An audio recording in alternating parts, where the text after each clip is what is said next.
प्रशांत किशोर, ये नाम सुनते ही इनोवेटिव इलेक्शन स्ट्रैटेजीज याद आते हैं। इंडियन पॉलिटिक्स में ये नाम बहुत इंपॉर्टेंट बन गया है। 1976 में बिहार में जन्मे प्रशांत किशोर का सफर ट्रांसफॉर्मेशन और रीइन्वेंशन का रहा है। उन्होंने अपना करियर यूनाइटेड नेशंस के साथ पब्लिक हेल्थ प्रोफेशनल के रूप में शुरू किया। अपने काम के सिलसिले में उन्हें भारत के दूर दराज और ग्रामीण इलाकों में जाना पड़ा, जहां उन्हें ग्रासरूट्स पॉलिटिक्स की रियलिटी का पता चला। यही एक्सपीरियंस उनके लिए टर्निंग पॉइंट साबित हुआ। प्रशांत किशोर ने पब्लिक ओपिनियन को आकार देने में डेटा और स्ट्रैटेजी की पावर को पहचाना। उन्होंने लोगों की एस्पिरेशंस और उनके सामने आने वाले चैलेंजेस को समझा। इसी समझ ने एक पॉलिटिकल स्ट्रैटेजिस्ट के रूप में उनके फ्यूचर एंडेवर्स की नींव रखी। 2011 में प्रशांत किशोर ने पॉलिटिक्स की दुनिया में कदम रखा और political consultancy group citizens for accountable governance यानी CAG की स्थापना की। यहीं से एक बैकरूम स्ट्रैटेजिस्ट के रूप में उनके सफर की शुरुआत हुई, एक ऐसा रोल जिसने उन्हें जल्द ही नेशनल प्रोमिनेंस दिलाई। डेटा एनालिटिक्स की उनकी गहरी समझ और ग्राउंड लेवल एक्सपीरियंस ने उन्हें इंडियन पॉलिटिकल लैंडस्केप में एक सॉट आफ्टर स्ट्रैटेजिस्ट बना दिया। 2014 के लोकसभा चुनावों ने प्रशांत किशोर को इंडियन पॉलिटिक्स में एक फॉर्मिडेबल फोर्स के रूप में स्थापित किया।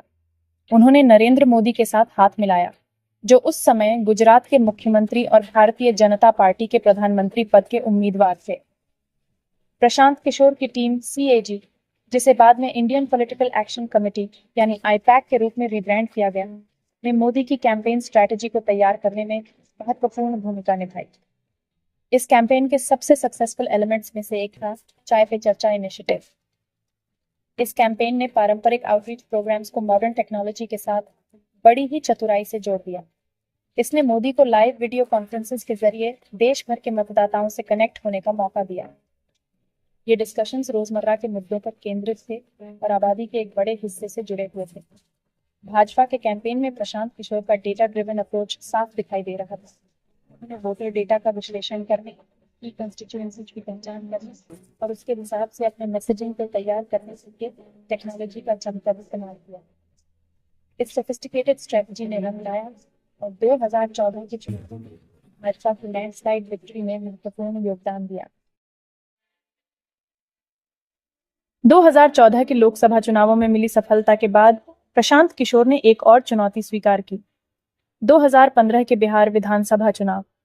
इस बार उन्होंने नीतीश कुमार की जनता दल यूनाइटेड पार्टी के साथ हाथ मिलाया, जो भाजपा के खिलाफ कड़े मुकाबले का सामना कर रही। विरोधी पॉलिटिकल साइड्स के लिए स्ट्रैटेजाइज करने की प्रशांत किशोर की क्षमता ने उनके पॉलिटिकल एक्यूमेन और अडेप्टेबिलिटी को उजागर किया। प्रशांत किशोर ने बिहार में भाजपा के इन्फ्लुएंस का मुकाबला करने के लिए एक यूनाइटेड ऑपोजिशन के महत्व को पहचाना। उन्होंने महागठबंधन बनाने में महत्वपूर्ण भूमिका निभाई, जिसमें जदयू, राष्ट्रीय जनता दल और कांग्रेस जैसी पारंपरिक रूप से विरोधी पार्टियों को एक साथ लाया। ये स्ट्रेटेजिक अलायंस एक गेम चेंजर साबित हुआ। प्रशांत किशोर के मार्गदर्शन में महागठबंधन ने डेवलपमेंट ओरिएंटेड कैंपेन पर ध्यान दिया। उन्होंने पिछली जदयू सरकार द्वारा किए गए कामों पर प्रकाश डाला और निरंतर प्रगति का वादा किया। ये कैंपेन मतदाताओं के साथ जुड़ा और महागठबंधन को शानदार जीत हासिल। चलिए अब देखते हैं कि प्रशांत किशोर जटिल पॉलिटिकल लैंडस्केप को कैसे नेविगेट करते हैं। उनकी स्ट्रैटेजीज सिर्फ चुनाव जीतने के बारे में नहीं है, बल्कि लोगों की नब्ज को समझने के बारे में भी है। प्रशांत किशोर का अप्रोच डेटा एनालिटिक्स को ग्रासरूट्स इनसाइट्स के साथ जोड़ता है, जिससे एक ऐसा यूनिक ब्लेंड तैयार होता है जो मतदाताओं को अपनी ओर खींचता है। अडैप्ट और इनोवेट करने की इसी क्षमता ने उन्हें एक सॉट आफ्टर पॉलिटिकल स्ट्रैटेजिस्ट बना दिया है।